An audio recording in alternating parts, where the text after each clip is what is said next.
Hello students, welcome to reading. We're going to start Unit 4 today, and I'm really excited to start this unit with you because we get to read I Can Make This Promise.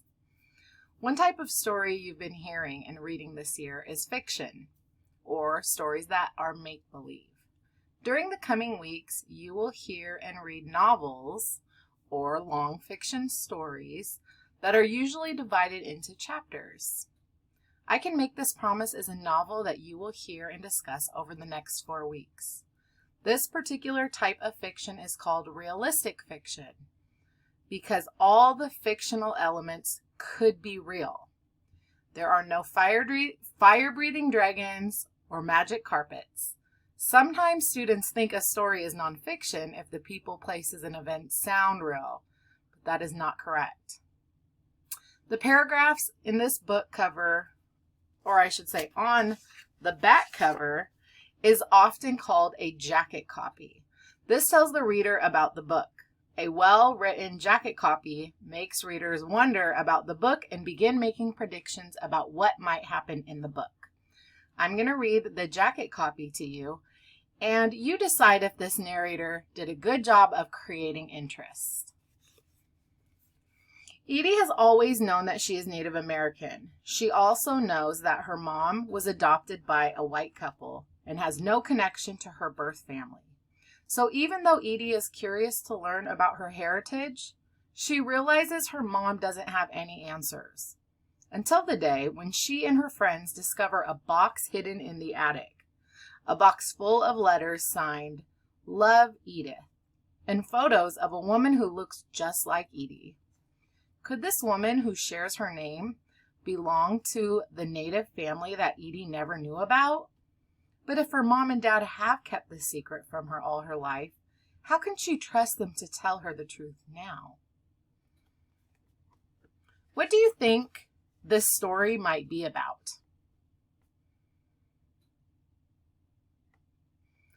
What do you wonder about the story?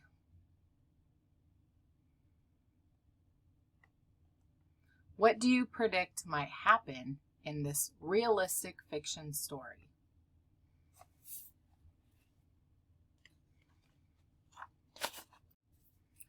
In your books, go ahead and turn to page 1. This section is called the prologue. A prologue is a fictional text feature that provides a short introduction to a book before the first chapter. I will read it aloud. Think as you listen about what you are learning about the story.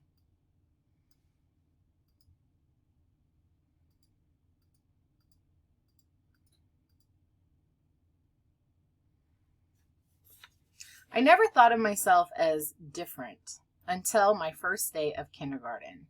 I remember round tables with flimsy tops, plastic chairs with shiny metal legs, books and stuffed animals were gathered around a fake tree in the reading corner. Cloud-shaped mobiles hung from the ceiling, strands of paper raindrops suspended in midair. A bright yellow sun was painted across one wall. The alphabet was spelled out in a rainbow of uppercase letters. My classmates already seemed to know each other. Everyone was talking and laughing and shouting. I was one of the tallest people in the room, but I felt invisible. I didn't know how to join the conversations, the noise. I wasn't even sure if I wanted to. Mrs. Vespucci saw me, hovering near the classroom door. She hurried over and knelt before me. Her smile revealed straight white teeth. She reminded me of a fairy tale princess. Her voice was like a melody, her hair like spun gold. I imagined her singing lullabies to an audience of fawns and bluebirds. Hello, Edith. A jolt of surprise before I remembered my name tag. A school-issued lanyard was looped around my neck, clipped to a laminated square, Edith, with an illustrated elephant. E for elephant, E for me. Wow, the teacher's grin widened as she stared at my face. What are you? I told her, I'm Edie. Oh, Edie, that's your preferred name? Where are you from, sweetheart? You're such a pretty girl. I live in Seattle. Yes, that's true. But where are you originally from? Seattle? Mrs. Vespucci laughed, but I wasn't sure what was funny. Do you know where your parents lived before they came here? Her question made me feel panicked. This was my first test, and somehow I was failing. I couldn't speak. I didn't understand what she was asking. I didn't know what she wanted from me. I've gotten this question a lot since then. What are you? Where are you from? What am I? My father is American, and my mother is Native American. Technically, Dad has roots in Germany, England, and Wales. But I don't mention this because it feels dishonest. I've never visited these places. Excuse me. I don't know much about them. I'm not even sure where they are in the European continent. So I just say, Dad is American, which works out fine because no one asks about him anyways. They jump straight to Mom. They want to know what it means to be Native American. They ask me what tribe I'm from. They ask if I know what buffalo tastes like. They ask about my spiritual beliefs. They ask about the percentages and ratios of my blood. My answer remains the same. I don't really know. My mom was adopted.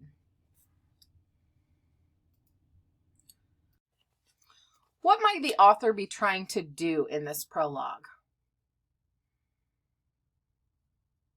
After hearing the prologue, what else do you predict will happen in this story?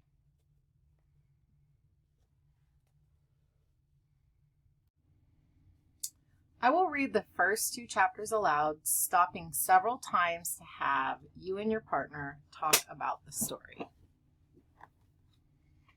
Chapter 1, The Big Bang, July 4th.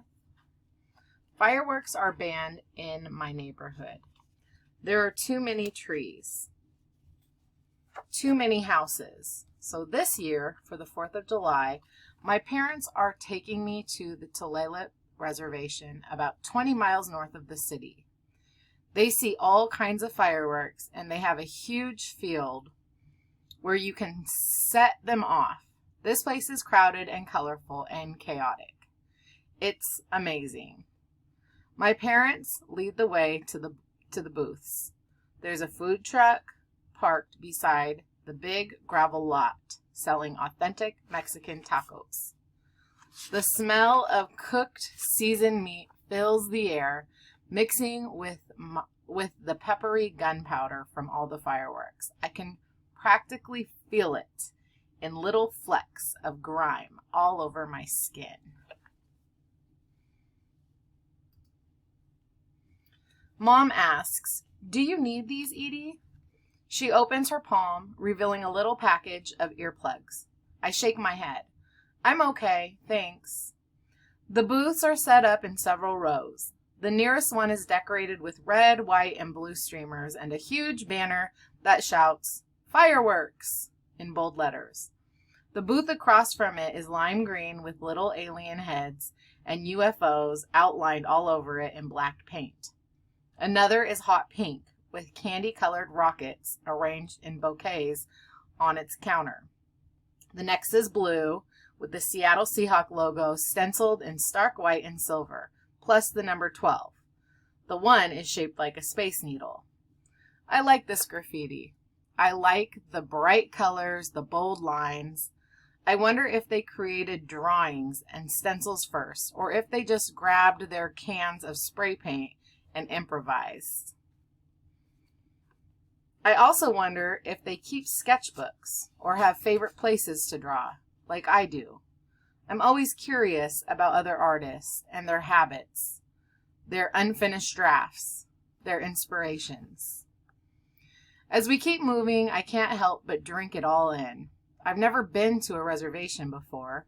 Each person I make eye contact with feels significant.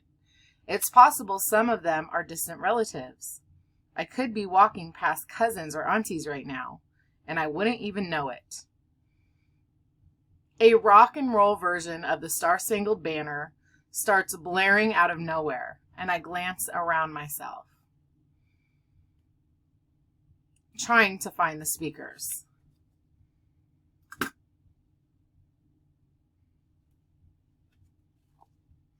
But as the loud electric guitar mimics the sounds of "Oh Say Can You See," I instead notice a food vendor with signs that say they have traditional Native American fry bread. I stop and stare. The line is huge. The menu is handwritten on a whiteboard. An ice-filled cooler contains sodas and bottled lemonades. There are 2 open counters, one where you pay, one where you wait for your order. I watch as a girl receives her food. The fry bread is a rumpled golden brown disc served on a paper plate. It almost looks like an elephant ear. As the guitar transitions to a choppy, what so proudly we hailed, something knocks into the back of my legs. I stumble and turn around. A dog peers up at me with watery, bloodshot eyes. He's panting hard, and his fur is mangy. But he looks happy, surprisingly calm. I thought all dogs hated fireworks, but he doesn't seem to mind the noise, the chaos. He just looks a little lost. I extend my hand to him. "Hi, puppy." He lifts his big nose, sniffs my fingers, pushes his snout against my palm. His tail wags ferociously as he inches closer. "That's a good boy," I say. "You're a good boy." He lifts. I check his neck, but he isn't wearing a collar. I glance around. Cash registers chime, and shouts of laughter are eclipsed by a huge boom. Shoes crunch across the gravel. A group of men walked by in mismatched basketball jerseys. A teenager adjusts her sunglasses. Her colorful beaded bracelets slide down her brown forearm. A guy with 2 long dark braids is wearing a Batman tank top. Sorry. A toddler is mid-meltdown, hands clamped over her ears, face crumpled as she cries out. "Poor thing," I murmur. I stroke the dog's head, distracted. "Where's your owner?" The rock and roll version of the Star-Spangled Banner is no longer recognizable. The guitar riffs have dissolved into wails. It doesn't sound like "O'er the Ramparts We Watched." It doesn't sound like anything, just crashing notes and frantic energy. I turn in the other direction, and an older woman catches my gaze and holds it. She's seated on a stool at the edge of the crowd. Her t-shirt bears the message, "Find our missing girls." Huh? I wonder what that's about. All right, we're going to stop right there. And I would like you to ask your partner, what is happening in the story that we have read so far?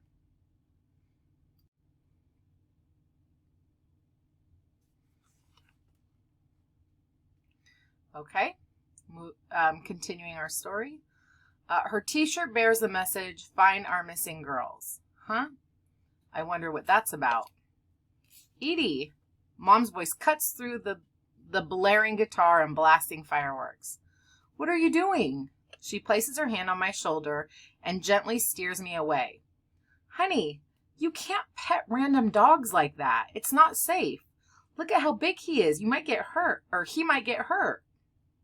I mean, he might hurt you." Dad's behind her.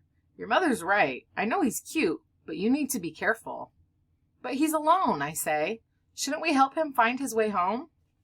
"Someone will come along for him," Mom says, and I can barely hear her as the guitar screeches, "Don't worry." She tugs me away, but I look back. The dog sits. Let me change your page. The dog sits in the middle of the walkway. His ears perk up as his tongue lolls out the corner of his mouth as he watches me leave. Lolls means to sit or lie or stand in a lazy, relaxed way. We stop at a booth called The Big Bang. The words are spelled out in a swollen graffiti font. The letters are big and puffy and white, and they remind me of squished marshmallows. A brown-skinned teenager stands behind the counter. He's wearing a white tank top and has a little barbell pierced through his eyebrow. He grins as if he's genuinely happy to see us. "Afternoon, folks." He flicks his chin up in greeting. "How's it going?" Dad nods in response. "We're doing well, thank you." A short silence follows as we look around his booth. The top shelf holds the biggest boxes, encased in glossy wrappers. Their labels alternate between sounding patriotic and menacing. Rocket's Red Glare, American Outlaw, Rolling Thunder, Sabotage. The lower shelves contain smaller boxes and open trays of fireworks.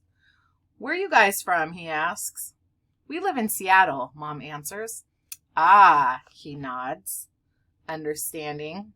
"That urban life. You like it out there?" Mom smiles. "Most of the time." "Good, good, glad to hear." He drums his hands on the countertop. "So what kinds of fireworks are you looking for?" "I know we want some sparklers, some Roman candles, maybe a fountain or two." "All right." He turns to his lowest shelf and grabs 2 trays, tilting them forward to reveal their contents. "I have these 2 kinds," he says. One tray is filled with bundles of slender gray-brown sticks.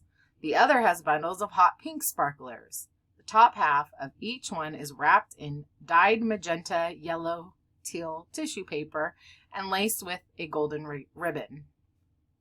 We pick the pretty ones, then select some Roman candles and 2 stubby fountains.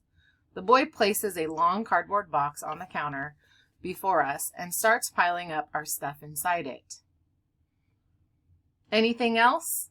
Both my parents look at me, and the boy does too. I feel heat rise in my cheeks. I go rigid under their scrutiny. "Edie?" Mom asks. Her voice is gentle, a half whisper at most. I glance at the shelves and shrug, feeling awkward. I wish you wouldn't have said anything. I hate being put on the spot in front of strangers. The boy snaps his fingers. "Here," he says. "How about this?" He crouches behind the counter. I can hear the scrape of crates sliding across the ground. He straightens back up and stands directly across from me, smiling. "Ever seen one of these before?" He holds up a cylinder wrapped in a turquoise label. It has a black platform on one end. Its fuse pops out the top like a little red tongue. I shake my head. "Really?" He sets it down on the counter, taps it with his finger. "That's too bad," he says. "These guys are my favorites. Out of everything I've got here, that's why I keep them hidden. They're reserved for special people." He winks. And now I'm certain my face is all red and splotchy. "What is it?" I mumble, hoping he'll stop looking at me. He slides the firework across the counter. "A gift," he says. "A surprise." I inspect the wrapper, hesitating. "Go on," he urges. "Take it." I accept the firework and hold it close against my chest. "Thank you," Mom says, her voice brimming with gratitude. She retrieves her wallet from the depths of her purse. "How much do I owe you?" $24.50. Dad hoists the box into his arms and frowns. "That's a bit low, isn't it?"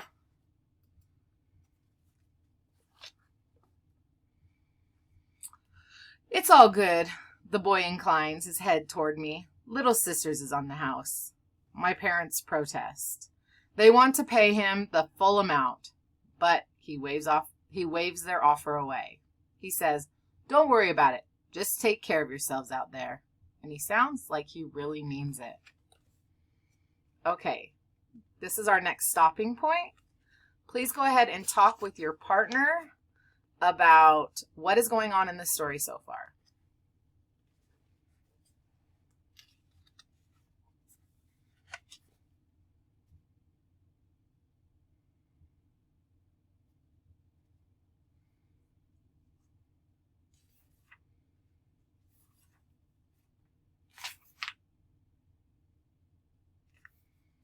All right, moving on. Chapter 2, The Boy in the War Zone. It's July 4th. It's like a war zone out here in the field. Whistling fireworks shriek across the sky, long tails of light streaking behind them like shooting stars. The big ones shoot out of their boxes with hollow thumps and explode with echoing claps that set off car alarms. Fountains erupt in glittering sparks, hissing softly as they stand stationary on the ground. The whole meadow is littered with knocked over tubes and blackened boxes, empty shells that are still venting fumes. The air is smoky and filled with flying bits of debris. There's so much of it. It's almost difficult to breathe. We've already gone through the entire box. We're standing a respectful distance away from other people. Thickets of trees line the field's perimeter. An explosion goes off, perilously, which means dangerously, close to a cluster of dry-looking leaves and branches. I swallow and return my attention to our fountain as it huffs blue smoke and embers. Within moments, it fizzles out in a dwindling orange flame. Dad's hand grazes my shoulder. Is it time for your mystery firework? I nod. Can I be the one to light it? My parents exchange glances. Mom shrugs and nods, granting her permission. Dad says, "Sure, I don't see why not." He leads me to the spot where our fountain burned out. I set the firework on the ground, and Dad retrieves the lighter from his pocket as we both crouch. "Just be careful with your fingers," he says. "Don't tilt the flame toward your knuckles. And once the fuse is lit, be sure to back away quick." "I'm 12, I tell him. "Not 2. Stop worrying so much." He laughs. "Yeah, well, I guess I should be grateful we even asked. When I was your age, you even asked.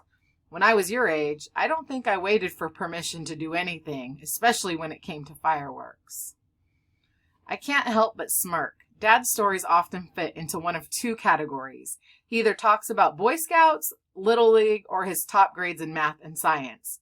Or he talks about mischief and the pranks he used to pull, the hospital trips when daring stunts didn't go well.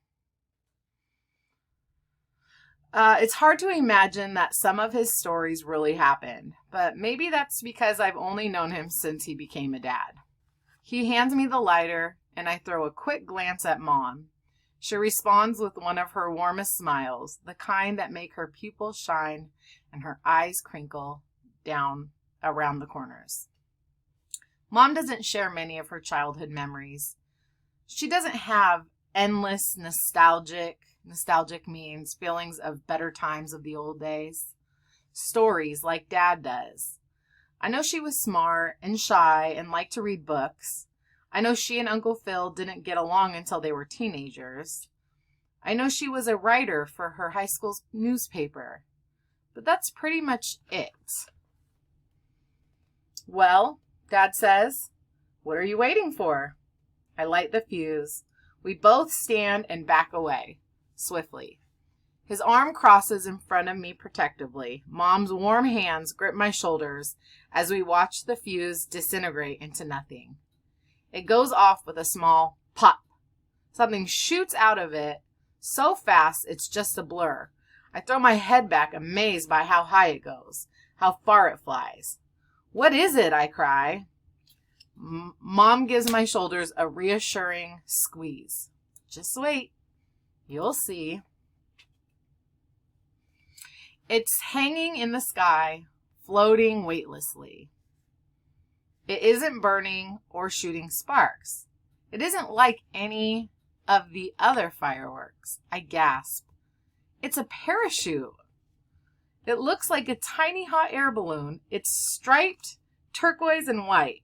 It flutters and flaps as it sails toward the earth, coming down in a diagonal line, heading toward the open field. Horrified, I break free of my mother's grasp. Edie! Before she can say anything else, I'm running straight across the minefield, dodging around people, charging through the crossfire. I keep my eyes glued to the little parachute. As it meanders, that means to go aimlessly or without purpose or to wander at random. As it meanders through the dangerous atmosphere, it looks far too innocent amid the showers of sparks. I chase it halfway across the field. When it's only about 15 feet off the ground, I see a boy aiming his Roman candle in the same direction. No, I shout, wait! The boy turns his head and pivots his body just in time. The Roman candle's projectile misses my parachute by several feet. I'm completely out of breath now. I slow to stop and catch the parachute in midair. There's a little cardboard tube attached to it, connected with thin white strings. The striped parachute wrinkles and deflates in my hands. Hey! I look up. The boy with the Roman candle is staring at me. He's wearing a backward-facing baseball cap. A tuft of his black hair is sticking through the open gap. He's also wearing a black t-shirt and basketball shorts. He looks like he's around my age. Sorry, he says with a grimace. I wasn't trying to point at your parachute. A green fireball shoots out of his Roman candle with a muted thunk. He doesn't bother to watch it arc through the air. It's okay. A blue fireball shoots out of his candle, and he still doesn't look away. I'm Roger, he says. He takes a step closer and holds his free hand out to me. Okay, go ahead and talk with your partner at this point about what is happening so far in the story in the part you just heard.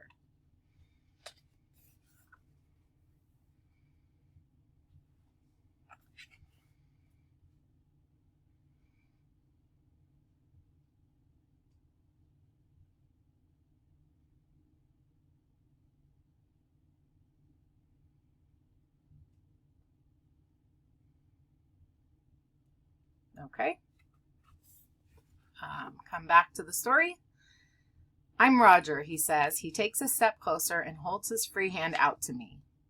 It seems odd to introduce myself to a boy in the middle of a war zone, but I accept the handshake anyway. Edie. His palm is warm and soft. A purple fireball erupts from his candle, but I only see it in my peripheral vision because we're face to face now. His eyes are the warmest shade of brown I've ever seen. His teeth are bright white a bright white flash as he smiles at me. Butterflies surge in my stomach. My blush warms my cheeks. He says, "Hi." He's still smiling. His hand is still folded in mine. "Hi." "You look native," he says. "But I don't think I've ever seen you before. What nation are you?" I blink fast and stutter. "Oh, I mean, yes, I'm native, but, Edie." I drop Roger's hand like a hot potato. Two silhouettes are moving through the thick gray fog. Bits of debris and shrapnel rain around them, like the little black spots that appear on screen in old movies. As they come closer, I can see the relief on my parents' faces. "Oh, good," Dad mutters. "Sweetheart, you can't just run off like that, okay? Come on, let's go. It's getting late." As an afterthought, he adds, "I'm glad you got your parachute." I respond with a mute nod and speed walk away from Roger. My parents lead the way back across the field. I follow a few steps behind and risk a quick glance at Roger before he disappears in the fog. He's staring after me. His Roman candle is still poised in the air, but the tube is smoking, empty. I lift my hand in a wave. He smiles as he waves back.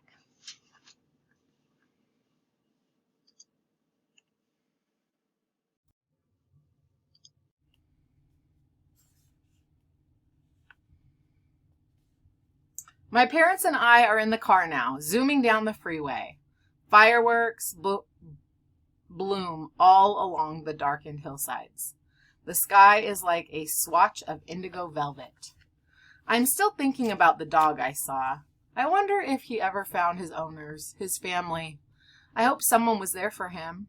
I hope he's curled up in front of a fireplace right now, with a full belly and a cozy rug. Or maybe he's standing in a bathtub, his tail whacking the tiled walls behind him, his fur lathered in fragrant, that means pleasant or sweet smelling, bubbles. Actually, these are some great images. Maybe this could be the topic of the story for the film Amelia Serenity and I are working on. I whisk my phone out of my pocket and open our group chat. Happy 4th of July, I type. Movie meeting tomorrow? I got a new idea. Serenity's response is instant. Happy 4th! Yes, can't wait. Where should we meet? I ask, Amelia's house? I stare at the screen for a moment, waiting for Amelia's response. When it doesn't come, I tuck the phone back into my pocket. Maybe it's only my imagination, but it seems like Amelia takes forever to reply these days. Sometimes she doesn't even answer at all. Since the summer began, the group chat has mainly been filled with messages exchanged between me and Serenity. Mom giggles. Look, she says. She turns around and shows me her phone screen. Phil just sent me this. Uncle Phil sent Mom 2 gifts and a text message. The first is a firework gift. The second is a waving American flag. The text reads, Happy 4th to my favorite sister, my favorite bro-in-law, and my favorite niece. Love you all, but especially Edie. Excited to see you soon for summer barbecues. Nice, I say. Yes, she agrees. Very sweet. Mom turns back around and starts typing her response. Hey, Mom. Why are fireworks only allowed on the reservations? She stops typing, looks up. I meet her gaze in the rearview mirror. I was just thinking, I say, about how fireworks are banned in our neighborhood because of all the fire hazards. But there are still a lot of trees around that field. And there were houses nearby too. And it wasn't just like 1 or 2 houses. There were a bunch of them. I scoot forward in my seat. So why is it allowed there? Why don't the same rules apply? She doesn't answer at first. I wait and listen to the ongoing whoosh of cars on the freeway around us. The dingy bellow of a truck's diesel exhaust. The low, distant wails of sirens. Finally, she responds with, It's complicated. I wait for her to explain. She doesn't. Have you ever heard of fry bread? Yes. Why? Have you ever tried it? A few times. Really? I scoot even further, straining against the seatbelt. Do you know how to make it? What are the ingredients? Could we cook it at home? They were selling some at the booth, and I wanted to try it, but I didn't get a chance to ask.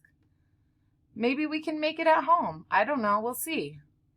It's a traditional Native American food, I say excitedly. We should make it at home. Maybe. I lean back in my seat. The freeway curves around a bend. Bright white headlights gather behind us, around us. Their beams pierce the dark, illuminating the interior of our car in shifting strobes. Red taillights glow ahead as we follow them home. I think about Roger. He was the first person to ever say those words to me. You look native. And it didn't feel presumptuous. Presumptuous means like overconfident or acting rudely or inappropriately. And it didn't feel presumptuous. It didn't feel like a wild guess. It was like he recognized me, like he saw something in me. I wonder what that something was. Okay, we're going to stop there. Go ahead and talk to your partner about what you just heard in the part of the book we just read.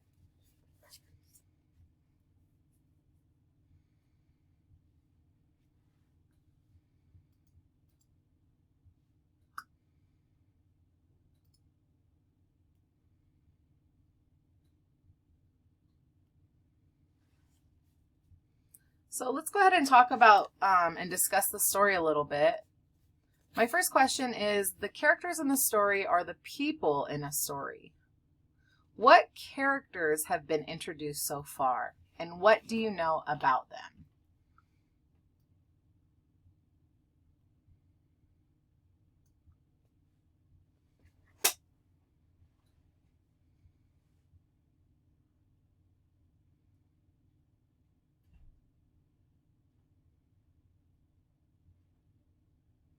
The setting of a story is where and when the story takes place.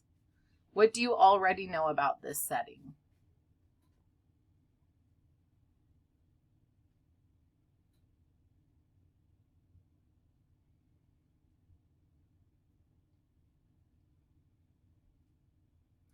The plot of a story is what is happening to the characters in the story.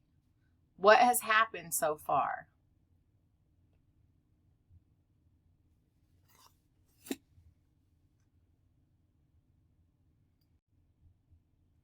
Please take out your reader's notebooks, readers, writers, ELA notebooks, because we're going to make a new poster in our reader's notebooks of the important elements of fiction that we just discussed. So on the screen, you will see the 3 elements of fiction that we discussed today: character, setting, and plot. Please write these down just as you see them on your screen so that you can remember each of these elements of fiction.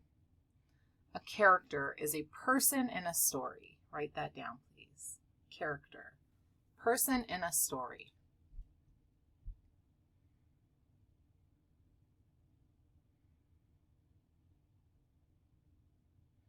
The setting is where and when a story takes place. Write that down, please. Where and when a story takes place.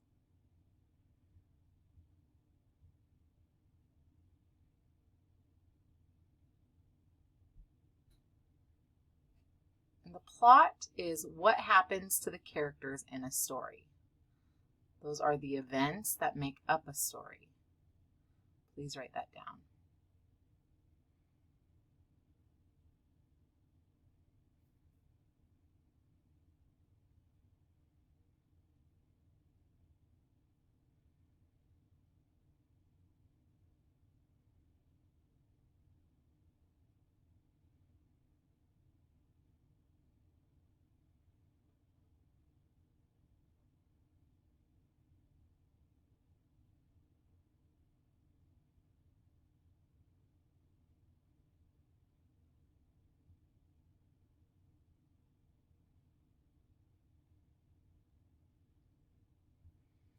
All right, so we will continue to think of these story elements as we continue to read more of this book tomorrow. If at any point you need to pause and go back and make sure you get the information, please do that. All right, thank you.